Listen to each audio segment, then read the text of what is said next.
প্রায় দেড় যুগের নির্বাসন শেষে দেশে ফিরে মহান মুক্তিযুদ্ধে আত্মোৎসর্গকারী বীর শহীদদের প্রতি শ্রদ্ধা জানিয়েছেন বিএনপির ভারপ্রাপ্ত চেয়ারম্যান তারেক রহমান। শুক্রবার রাত 10টার দিকে সাভার জাতীয় স্মৃতিসৌধে পৌঁছে সেখানে কিছুক্ষণ নীরবে দাঁড়িয়ে থাকেন তিনি এবং পরে বীর শহীদদের আত্মার মাগফিরাত কামনা করে দোয়া ও মোনাজাত করেন।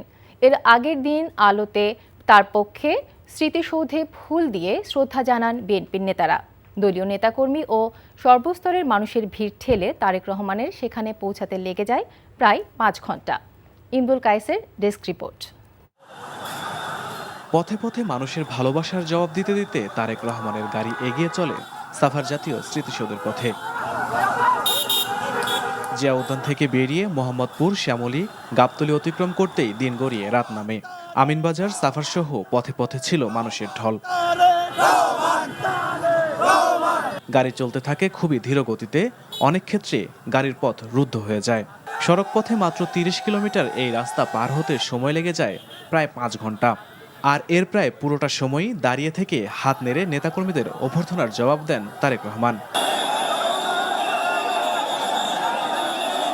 রাত 10টার দিকে স্মৃতিসৌধে পৌঁছে মহান মুক্তিযুদ্ধের বীর শহীদদের প্রতি নীরবে দাঁড়িয়ে শ্রদ্ধা জানান তিনি। পরে শহীদদের আত্মার মাগফিরাত কামনা করে মোনাজাত করেন তারেক রহমান। পরে গাড়িতে বসেই জাতীয় স্মৃতিসৌধের পরিদর্শন বইয়ে স্বাক্ষর করেন তিনি। তবে স্মৃতিসৌধে যেতে রাত হয়ে যাওয়ায় তারেক রহমান পক্ষ থেকে আগেই শহীদদের প্রতি পুষ্পাঞ্জলি অর্পণ করেন বিএনপির নেতাকর্মীরা। Imrul Kayes, NTV news desk.